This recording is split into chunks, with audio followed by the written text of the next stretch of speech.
بسم اللہ الرحمن الرحیم. السلام علیکم. ریڈیو پاکستان اسلام آباد کے اسٹوڈیو سے محمد جواد آپ کی خدمت میں حاضر ہے. ہمارا پروگرام ماحول زندگی ہے اور جیسا کہ آپ جانتے ہیں ماحولیاتی آلودگی کے خلاف اویئرنیس کریٹ کرنے کے لیے ہفتہ وار پروگرام آپ کی خدمت میں پیش کیا جاتا ہے. آج ہمارے پروگرام ماحول زندگی ہے میں بڑا ہی ایک اہم موضوع شجرکاری مہم کے حوالے سے ہے. جیسا کہ آپ جانتے ہیں کہ موسم سرما جو ہے اس کا اختتام ہے اور بہار آیا ہی چاہتی ہے. اس حوالے سے ہر سال جو ہے وہ شجرکاری مہم پاکستان میں باقاعدہ طور پہ منائی جاتی ہے اور جب سے موجودہ حکومت ہے تب سے شجرکاری مہم کو انتہائی اہمیت حاصل ہے. آج کے اس پروگرام میں ہم پاکستان میں خاص طور پہ شجرکاری درختوں کو زیادہ سے زیادہ اگانے کے حوالے سے ایک ڈسکشن ہم نے یہاں پہ منعقد کی ہے. میں اپنے مہمانوں کا تعارف آپ سے کرائے دیتا ہوں. میرے ساتھ تشریف رکھتے ہیں جناب محمد عمر فاروق صاحب.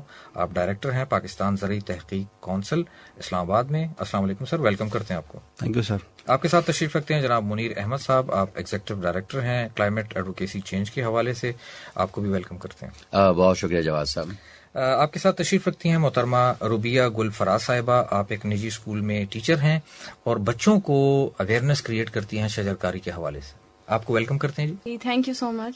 جی, پروگرام کا آغاز کرتے ہیں. محمد عمر فاروق صاحب, آپ چونکہ ایک حکومتی ادارے پاکستان زرعی تحقیق کونسل میں ڈائریکٹر بھی ہیں, سب سے پہلے تو موجودہ حکومت جو ہے اس سال ٹارگٹ کو بڑھا دیا گیا ہے جو کامیابی سے 3-4 سال بلکہ اس سے پہلے سے جو ہے شجرکاری مہم جو ہے پاکستان میں شروع کی گئی ہے اس کو مزید آگے اضافہ دینے کے حوالے سے سال ٹارگٹ بھی بڑھا دیے گئے ہیں. پروگرامز بھی بڑے ایکسٹینسو ہیں. کچھ اس کی ڈیٹیل اور تفصیلات ہمارے سامعین کو بتائیے. بسم اللہ الرحمن الرحیم. سب سے پہلے تو میں شکریہ ادا کرتا ہوں کہ آپ لوگوں نے ایک اتنا اچھا پروگرام شروع کر لیا ہے اور میں موجودہ وزیر اعظم صاحب کا بڑا شکریہ ادا کرتا ہوں کہ انہوں نے جو ہماری جو انوائرمنٹ کے حوالے سے جو ہمارے پودے ہیں جو کہ بہت بڑا رول پلے کرتے ہیں ہر لحاظ سے, انہوں نے ایک انیشیٹو لیا تھا کے پی کے گورنمنٹ سے 2014 میں جی. اور یہ 2 فیز میں تھا, 14-15 تھا اور 15-17 تھا. اور اس کے بعد پورے کے پی میں جو ان کا ٹارگیٹس تھا, بلکہ یوں میں کہوں گا کہ ان کا ٹارگیٹ اس سے اباؤ انہوں نے اچیوڈ کیا. اور جو 20% جو فارسٹ کور تھا کے بی کے میں, اور وہ جو 4-5 سال کا ٹینیور تھا ایفارسٹریشن کا پودوں کا, اس میں جو انکریز ہماری آئی ہے تقریباً وہ 6.3% ہماری انکریز آئی ہے. یعنی اب 27% جو ہمارا فارسٹ کورز ہے وہ ہمارے کے بی کے میں ہو گیا. تو انشاءاللہ اب اس کے بعد جو کامیابی کو دیکھتے ہوئے پورے پاکستان میں 10 بلین ٹری سونامی کو شروع کیا گیا, جو کہ شروعات اس کی ہو چکی ہے اور یہ پورے پاکستان میں ہے. وہ صرف ہمارا ریسٹرکٹڈ تھا کے بی کے میں, اور یہ جو ہمارا بلین ٹری سونامی ہے 10 بلین ٹری کا, یہ ہمارا پورے پاکستان میں ہے. اور یہ تقریباً ہر سیزن میں تقریباً 5 ملین پودے لگائے جاتے ہیں اور اس کا شروعات ابھی انشاءاللہ ہو رہی ہے. اچھا منیر احمد صاحب, آپ ایگزیکٹو ڈائریکٹر ہیں کلائمیٹ ایڈوکیسی چینج کے حوالے سے. پودے تو ہر سال لگائے جاتے ہیں, ہمیشہ سے لگائے جا رہے ہیں. پودے لگانے سے لے کے درخت بننے تک تو ایک بڑا جیسے کہنا چاہیے طویل سفر ہے. کیا پودے لگانے کے بعد اس کی سپرویژن, آپ چونکہ خود اس کو دیکھ بھی رہے ہیں کلوزلی, عوام میں کس حد تک جو ہے سینسیٹیوٹی ہے اس جو پوری دنیا میں گلوبل وارمنگ چل رہی ہے, کچھ اس کے حوالے سے بتائیے. دیکھیں, مجموعی طور پر اگر ہم دیکھیں تو اس کے حوالے سے کلائمیٹ چینج کے حوالے سے بہت زیادہ اویئرنیس ابھی بھی نہیں ہے. حالانکہ اس حکومت نے کلائمیٹ چینج کے حوالے سے بہت کام بھی کیا ہے, پبلک اویئرنیس کیمپینز بھی لانچ کیے ہیں, لیکن ابھی بھی ہمیں بہت زیادہ اس حوالے سے کام کرنے کی ضرورت ہے. خاص طور پہ ہمیں اپنے نوجوانوں کو اور اپنے شہریوں کو اس میں انگیج کرنے کی ضرورت ہے. ایک بات.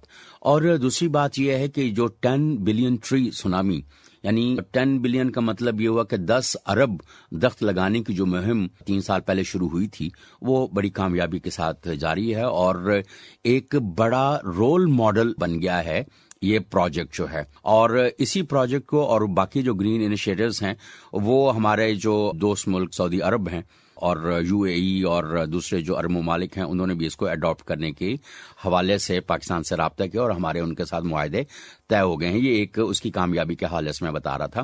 اور اس سال ہم نے کوئی 1 بلین 40 کروڑ پودے ہم نے پورے سال کے اندر پورے پاکستان میں لگانے ہیں, اور اس میں سے کچھ جو ہے اور وزیر اعظم عمران خان صاحب نے جو ہے اس کو افتتاح بھی کیا ہے موسم بہار کی شجرکاری کا, اور یہ ایک بڑا اچھا اقدام ہے.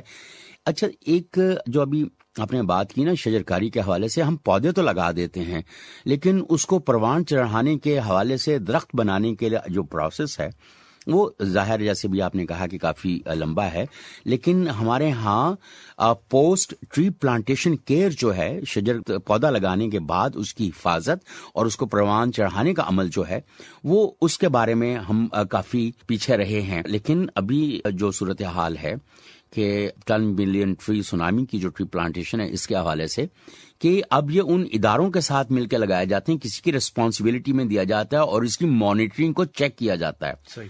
کہ فرض کریں کہ اگر 1 لاکھ پودے لگائے گئے ہیں تو 1 لاکھ پودے کس نے لگائے ہیں؟ اگر کیپٹل ڈیولپمنٹ اتھارٹی نے لگائے ہیں تو اس کے بعد وہ ان میں سے سروائیو کتنے کیے ہیں؟ یہ جو کمپوننٹ ڈالا گیا ہے اب سرکاری اداروں اور صوبوں کو، خاص طور پہ کہ آپ نے اتنا لگا تو دیے، سروائیو کتنے کیے، اور اگر کتنے سروائیو نہیں کیے تو وہ کیوں نہیں کیے؟ یہ جو مانیٹرنگ اور اکاؤنٹیبلٹی کا میکنزم 10 بلین ٹری سونامی کے اندر لے کر آئی ہے حکومت، یہ ایک قابل تحسین اقدام ہے. اور اس کی وجہ سے میں سمجھتا ہوں کہ بہت سارے پودے جو پہلے مر جاتے تھے وقت سے پہلے، وہ سروائیو کریں گے، اور ہمیں اینڈ آف دا ڈے جو بہت سارے درخت جو ہیں وہ پران چڑھے ہوئے نظر آئیں گے. بالکل جی، اور احساس ذمہ داری جو ہے وہ بھی اب سامنے آئے گا. اچھا جی، آپ کے ساتھ تشریف رکھتی ہیں روبیہ گلفراز صاحبہ، آپ ٹیچر ہیں ایک نجی اسکول میں. روبیہ، کچھ فرمائیے گا، بچوں میں کیسا جذبہ دیکھا جاتا ہے پودے لگانے کے حوالے سے؟ آپ چونکہ ٹیچر ہیں، ٹیچرز کو بچے ویسے بھی رول ماڈل مانتے ہیں، تو کیسے آپ ان میں یہ اویئرنیس کریٹ کرتی ہیں کہ ہمارے ماحول کے لیے شجرکاری بہت ضروری ہے؟ جی بالکل، بچوں کو تعلیمی نصاب کے ساتھ ساتھ باقی ایکٹیویٹیز میں بھی پارٹیسپیٹ کرنا چاہیے. ایز این آرٹ ٹیچر میں بچوں سے آرٹ اینڈ کرافٹ کرواتی ہوں، اور اس کے علاوہ پینٹنگز میں بھی پارٹیسپیٹ کرواتی ہوں بچوں سے، تاکہ وہ خود اپنی فیلنگز کو ایکسپریس کر سکیں through paintings, through their art work. اور وہ بچے بہت اچھے طریقے سے پارٹیسپیٹ کرتے ہیں اور اچھی اپنے خیالات کا اظہار کرتے ہیں تھرو ڈرائنگز، تھرو اسکیچنگ. جیسا کہ میں نے ابھی ہی ریسنٹلی ان کو ایک ٹاپک دیا تھا جرمینیشن کا. تو اور پھر ساتھ ساتھ میں نے ان کو بولا ہے کہ آپ کو جو پودا پسند ہے، آپ اپنے گھر سے کوئی بھی ایک پودا لے کر آئیں اور اس کو پلانٹ کریں گے ان کو. اور ہر بچہ اپنی مرضی سے وہ پودا لے کر آیا، اور وہ سارے ہم نے پریکٹیکل ورک کیا ایک اسکول میں رہ کے، اور وہ ایکٹیویٹی اتنی زبردست تھی. بچے روز اب وہ پودا بڑھتا بھی جا رہا ہے، اور ساتھ ساتھ اس کو جب چھٹی ٹائم ہوتا ہے سب بچے اس کو پانی بھی دے کر جاتے ہیں، اور وہ ایک فریشنس اور وہ تازگی اور ماحول کے بارے میں ان کو بہت سارا آئیڈیا ہو جاتا ہے. Through activities, through their art work they can participate.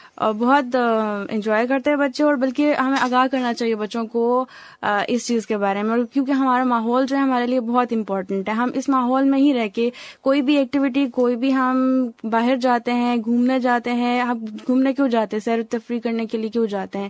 بچوں کو اب باہر لے کر جاتے ہیں ان کو اچھا احساس دلانے کے لیے، باہر گرینری دکھانے کے لیے. سرسبز ہم مری جاتے ہیں، ہم کاغان جاتے ہیں. کس لیے جاتے ہیں؟ کیونکہ ہمیں وہ گرینری پسند ہے اور تازگی پسند ہے، ہمیں خوشگوار احساس ہوتا ہے. تو تھرو ایکٹیویٹیز، تھرو ایکسپریسو وے بچے بہت پارٹیسپیٹ کرتے ہیں، اور ہمیں اس کے لیے بہت آگے کام کرنا چاہیے.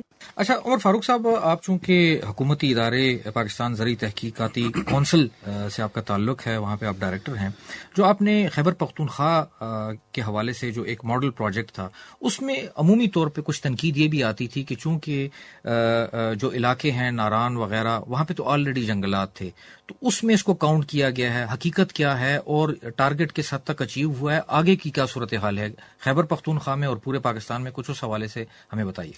اصل میں بات یہ ہے کہ یہ جو فیکچوئل سچویشنز ہے وہ کچھ اور ہوتی ہے، اور جو یہاں پہ باتیں کی جاتی ہیں وہ کچھ اور ہوتی ہیں. جی. کیونکہ جو ہمارا تعلق ہمارے ریسرچ سے بھی ہے، تو ہم پورے پاکستان میں ان چیزوں کو ہم جا کے ٹچ بھی کرتے ہیں، اور وہاں پہ جا کے ان کو ٹریننگ بھی دیتے ہیں، اور وہاں پہ ہم وہاں پہ جو لوکل کمیونٹیز ہوتی ہے ان سے بھی ہم ملاقاتیں کرتے ہیں، تو ہمیں ایک پکچر سامنے آ جاتی ہے. تو بیسیکلی وہاں کے جو فارسٹ تھے وہ تقریباً 27,000 ہیکٹیئرز ایریا کے حساب سے ہر سال وہ ان کی کٹائی ہو رہی تھی، اور اب بھی ہو رہی ہے. یہ ہمارا جو ناردرن ایریا ہے یا نارتھ ویسٹ ایریا ہے، یہاں پہ بہت زیادہ تھی. تو اب اس کے بعد کیا ہوا کہ وہ انہوں نے ان چیزوں کو 3 حصوں میں تقسیم کیا. ایک یہ کیا کہ انہوں نے انکلوجرز بنائے، وہاں پہ کچھ کسی ایریا کو انہوں نے پروٹیکٹ کیا. دیکھیے کسی بھی ایریا میں اگر پہاڑی ہے یا میدانی علاقہ ہے یا سینڈی ایریا ہے، اس کو اگر آپ پروٹیکٹ کرتے ہیں، چارے سے جو چراگاہیں ہوتی ہیں اس کو آپ سٹاپ کرتے ہیں، جو لائف سٹاکس ہوتی ہیں، رومینٹس ہوتے ہیں، وہاں پہ جاتے نہیں ہیں، ہیومن پاپولیشن وہاں پہ ہارویسٹنگ کے لیے جاتے نہیں ہیں، تو وہاں کا جو لوکل فلورا ہوتا ہے وہ وہاں سے نکل آتا ہے، سیڈ بینک آلریڈی موجود ہوتا ہے وہاں پہ. تو 60% جو ہمارے جو فورسٹری ہے، جو ہمارے پلانٹس ہے، وہ ایسے نکلے ہیں بلین ٹری سونامی میں. اس کے بعد جو 20% پلانٹس تھے ہمارے، وہ ہم نے کیا کیا کہ اس کا ہم نے سیڈ سے بجائی کی ہے یا ہم نے پودے لگائے ہیں، اور باقی 20% ہم نے لوگوں کو ہم نے پودے دیے ہیں. تو وہ اس میں کچھ ایسی چیزیں بھی آئی ہیں کہ لوگ کہتے ہیں کہ وہاں پہ آپ نے پائن کا ایریا ہے، آپ نے وہاں پہ یوکلپٹس لگا دیا ہے. ٹھیک ہے سر. تو یہ ہے کہ اب لوگ میرے پاس اگر آتے ہیں کہ ان کو میں پودے دیتا ہوں، وہ پوچھتے نہیں ہے کہ بھئی یہ پودا میں نے کہاں پہ لگانا ہے. تو الٹیمیٹلی اس نے وہ غلط جگہ پہ لگا دینا پودا. تو ہر پودے کی ایک اپنی پوزیشنز ہوتی ہیں، وہاں پہ اس کو لگانا ہوتا ہے آپ نے. ٹھیک ہے سر. اس کی اپنی ریکوائرمنٹس ہوتی ہے. جیسے یوکلپٹس ہے، جہاں پہ آپ کے پانی کی ریکوائرمنٹ زیادہ ہوگی، واٹر لاگ ایریا ہوگا، سیلائن ایریا ہوگا، وہاں پہ اس کو آپ نے لگانا ہوگا، نہ کہ آپ نے اپنے لان میں اس کو لگانا ہوگا. تو یہ جو بلین ٹری سونامی ہے، اس کا بڑا جسے کہتے ہیں کہ ٹارگیٹ جو ہمارے تھے، اس سے یوں سمجھ لے کہ پلس میں ہم جا رہے ہیں اس میں. تو جو ہمارے ٹارگیٹس تھے اس سے ہم نے زیادہ اچیو کیے ہیں، اور لوگوں میں روزگار بھی لوگوں کو وہاں پہ ملا. اچھا، یہ منیر صاحب نے ایک پوائنٹ کی جانب جو اشارہ کیا تھا، سعودی عرب کو اب ہم ٹیکنیکل سپورٹ دے رہے ہیں ٹری پلانٹیشن کے حوالے سے، کچھ اس حوالے سے حکومتی جو پروگرس ہے وہ بتائیے. سر یہ پچھلے مہینے کی بات ہے، اور یہ میرے پاس آئے تھے سعودی ڈیلیگیٹس، ہم نے ان کو انوائٹ کیا تھا، اور ان کو ہم نے بلکہ میں نے پورا ان کا جو پلان ہے اور جو ہمارا پلان ہے وہ ہم نے شیئر کیا ہے، اور میں نے ان کو اپنے فیلڈ میں لے گیا، ان کو اپنے آفس میں لے گیا ان کو، اور سارا کچھ ہم نے ان کو بتایا کہ ہم لوگ کیسے کر رہے ہیں اور ہم لوگ کیا کچھ کر سکتے ہیں، کیا کچھ ہمارے پاس پوٹینشلز ہے. اس میں ان کو ہم نے مینگروو فارسٹ بھی دکھائے، ان کو ہم نے جو ڈیزرٹ ایریاز ہیں وہ بھی دکھائے، KPK کے جو ہمارے پلانٹیشن ہیں وہ بھی ہم نے دکھائے. تو ڈفرینٹ ماڈلز اور ڈفرینٹ جو ہمارے ایکو ٹائپس ہے فارسٹری کے، اس حوالے سے ہم نے ان کی جو پلانٹس ہمارے پاس ہے، جو سیڈز ہمارے بینک ہمارے پاس ہے، وہ سارا ہم ان سے شیئر کر سکتے ہیں، ٹیکنیکلی بھی کر سکتے ہیں اور فزیکلی بھی ہم کر سکتے ہیں. بڑی اچیومنٹ ہے پاکستان کے حوالے سے اگر دیکھا جائے تو. آج ہم نے خصوصی طور پہ شجرکاری مہم جو حکومت پاکستان کی جانب سے شروع کی گئی ہے، بہت بڑا ٹارگٹ ہے، اربوں کی تعداد میں جو ہے ہم نے درخت لگانے ہیں. اور کیوں لگانے ہیں؟ اس لیے لگانے ہیں کہ پاکستان میں ماحولیاتی آلودگی کو ختم کیا جائے یا کم از کم کیا جائے، اپنے ماحول کو ہم سرسبز اور شاداب بنائیں. حکومت صرف یہ کام نہیں کر سکتی جب تک پاکستان کے ہر شہر میں ہر شہری اس کو اپنی ذمہ داری نہیں سمجھے گا. صرف پودے لگانے نہیں ہیں، بلکہ ہم نے اس کو نشو نما، اس کی دیکھ بھال کرنی ہے، اس کو درختوں میں کنورٹ کرنا ہے، تب جا کے ہمارا ملک جو ہے یقیناً ترقی بھی کرے گا. اس کے ساتھ ہی آج کے پروگرام کا وقت ختم ہوتا ہے. محمد عمر فاروق صاحب، ڈائریکٹر پاکستان زرعی تحقیقاتی کونسل، آپ کا بہت بہت شکریہ آپ پروگرام میں تشریف لائے. آپ کے ساتھ جناب منیر احمد صاحب، executive director climate advocacy change, آپ کا بھی بہت شکریہ سر. اور روبیہ گلفراز صاحبہ، آپ بھی پروگرام میں پارٹیسپینٹ تھیں، آپ کا بہت بہت شکریہ. پروگرام کے آخر میں اپنے میزبان محمد جواد اور پروڈیوسر سعید اللہ خان کو اجازت دیجیے. انشاءاللہ اگلے ہفتے ایک نئے موضوع کے ساتھ آپ کی خدمت میں حاضر ہوں گے. تب تک کے لیے اللہ حافظ.